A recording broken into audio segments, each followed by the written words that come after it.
احتفلت مؤسسة مصر الخير الأسبوع الماضي بتخريج أول دفعة من مدرسة الشرق الأوسط لعلاج أمراض الكبد بالتعاون مع جامعة القاهرة وبتمويل من إحدى شركات الأدوية. كنا هناك وأجريت هذا الحوار.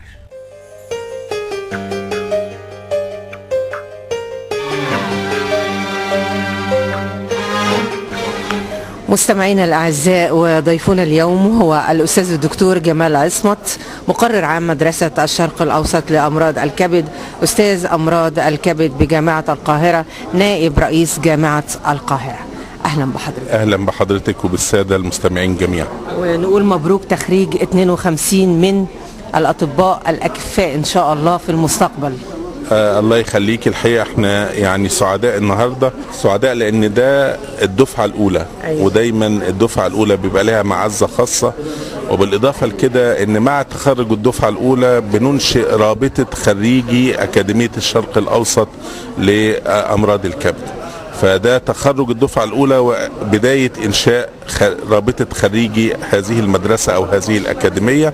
الحقيقة الفكرة اللي عملناها فكرة غير مسبوقة، ما اتعملتش في أي حتة في العالم، إن احنا يبقى في 50 طبيب محددين يتواصلوا مع بعض على مدار سنتين كاملتين، بحيث ان هم يقدروا في خلال السنتين دول يزودوا من التعارف ما بينهم، من التآلف ما بينهم، من نشر أفكار الريادة والتعلم من خلال الوطن العربي كله. يعني ما تتصوريش قد ايه الدكتور اللي في تونس لما شاف التجربة في السودان شكلها ايه، وازاي بيعلموا ايه مشكلة الامراض اللي موجودة عندهم ويقدروا يعملوا ايه. الدكتورة اللي في المغرب لما شافت في مصر ازاي قدرنا نتصدى لفيروس سي وايه الخطوات اللي عملناها في كده، وبقت هي تقول طب الافكار دي ممكن انقلها في بلدي. قد ايه التعاون ما بينهم في عمل مشاريع مشتركة وافكار جديدة ان شاء الله تنتج عنها تواصل دائم ما بينهم للتصدي لمشاكل الكبد في الوطن العربي مجتمع. عارف يا دكتور جمال، اكتر حاجة هو طبعا الموضوع كله مشرف، والموضوع كله جدير بالاحترام، وجدير ان احنا كل واحد يعني قادر ان هو يعمل حاجة في هذا الموضوع، ان هو يشارك ما يتأخرش. لكن انا لفت نظر الحقيقة اكتر من حاجة. اولا شكل التعاون الجميل ما بين جامعة القاهرة، ما بين شركات ادوية، ما بين مؤسسات مجتمع مدني زي مصر الخير.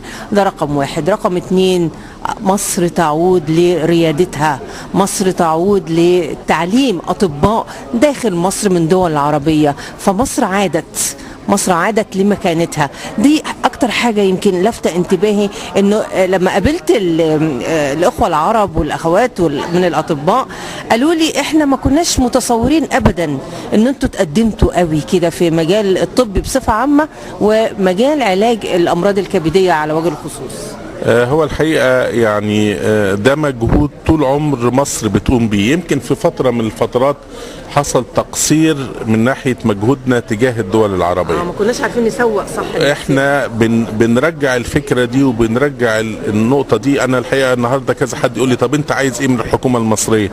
انا ما بتكلمش ان انا عايز حاجة من الحكومة المصرية. انا الحقيقة سعيد ان الحكومة المصرية علمتني وعلمت الجيل الكبير ده اللي بنعتمد عليه في اعطاء هذه الدورات. انا سعيد ان الحكومة المصرية بتسهل لي اقامة مثل هذه الدورات ووضعها. انا سعيد ان وزارة الصحة ووزارة التعليم العالي عندهم تفاعل وعندهم ترابط وعندهم دعم لمثل هذه الافكار البناءة. فهو ده اللي احنا بنسعى عليه. الدول العربية الحقيقة يعني الفكرة فيها هي قائمة على ان احنا لازم نرجع وضع مصر في الريادة في الطب على مستوى الوطن العربي. أيوة. يمكن الريادة دي اتخذت منا في فترة من الفترات لما كنا لا نسمح لهؤلاء الأطباء العرب بالتسجيل في جامعاتنا المصرية، بالتسجيل في كليات الطب عندنا. لكن حاليا أو إرسال بعثات حتى للدول العربية. احنا حاليا بنسمح بذلك وبندعم ذلك. ومثل هذه الدورات اللي بتستمر لمدة سنتين كاملتين حضرتك تحسي بقى بمردود الكلام ده على الطبيب اللي راح وجه وشاف مصر أكتر من من مرة وتعلم، وكان في معلم من مصر ملازم معاه لمدة سنتين، وقد ايه التعارف والتواصل والخدمات اللي حصلت ده كلها، قد ايه دي كلها انطبعت في ذهنه عن عظمة وقيمة مصر. مدرسة الشرق الأوسط لعلاج الأمراض الكبدية، حضرتك قلت إن دي نواة لتدريب عدد من الأطباء 52 طبيب عربي ومصري. الأطباء بيحملون على عاتقهم مسؤولية كبيرة جدا، مسؤولية المنظومة الطبية بصفة عامة، وعلى رأسها حضرتك ذكرت أخلاقيات المهنة طبعا. وده أنا بحب أتكلم فيها قوي، لأن المريض لما بيصاب بأي مرض الحقيقة بيبقى عايز الحنان وعايز العطف وعايز التعامل الطيب من قبل الطبيب والمركز اللي هو بيتعالج فيه.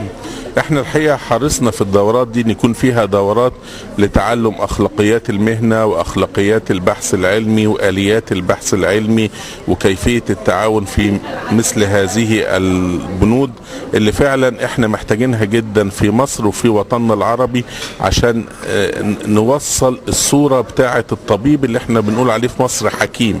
الشخص الحكيم اللي هو يعرف ياخد القرار المناسب، الشخص الحكيم اللي يقدر يكسب ثقة وحب الناس كلهم، الشخص الحكيم اللي هو الناس كلها بتبص له ان هو ده الفيلسوف والمعلم.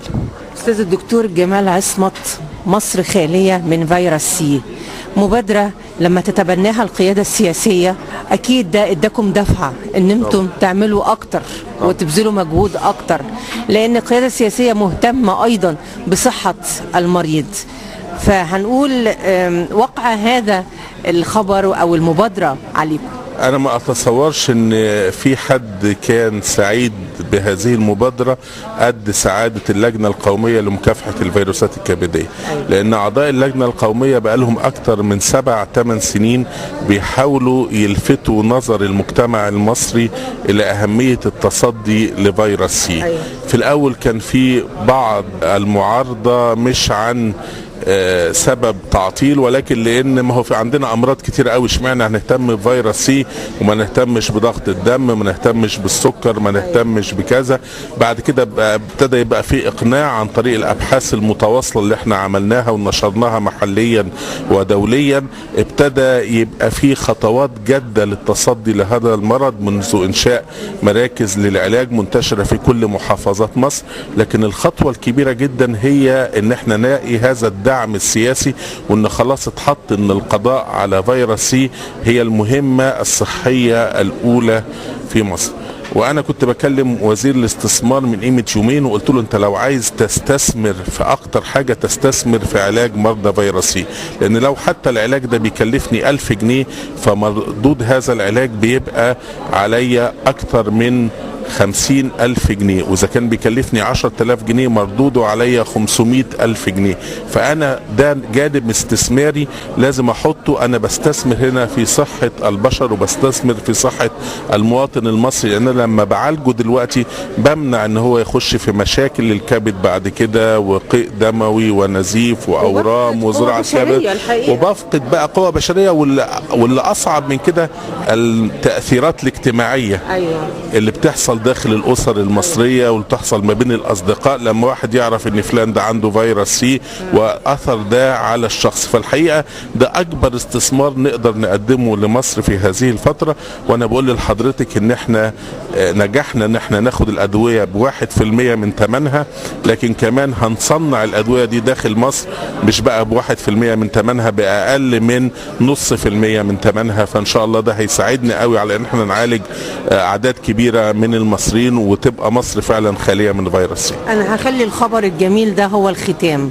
بشكر حضرتك يا دكتور جمال، وإن شاء الله في تقدم، ومصر دائما في الريادة مش في المجال الطبي فقط ولكن في كل المجالات بإذن الله إن شاء الله ودائما. وطبعا الإعلام ليه دور كبير جدا معانا في هذا الموضوع، لأن الإعلام هو اللي بيوصل الرسالة وهو اللي بيوضح المفاهيم للناس وهو اللي بيخلينا نعرف الاتجاهات فعلا المؤثرة لنهضة وطننا وبلدنا.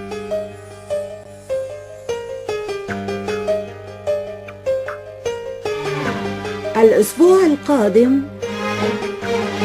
انتظروا طبيب الأسرة مع منى خليل.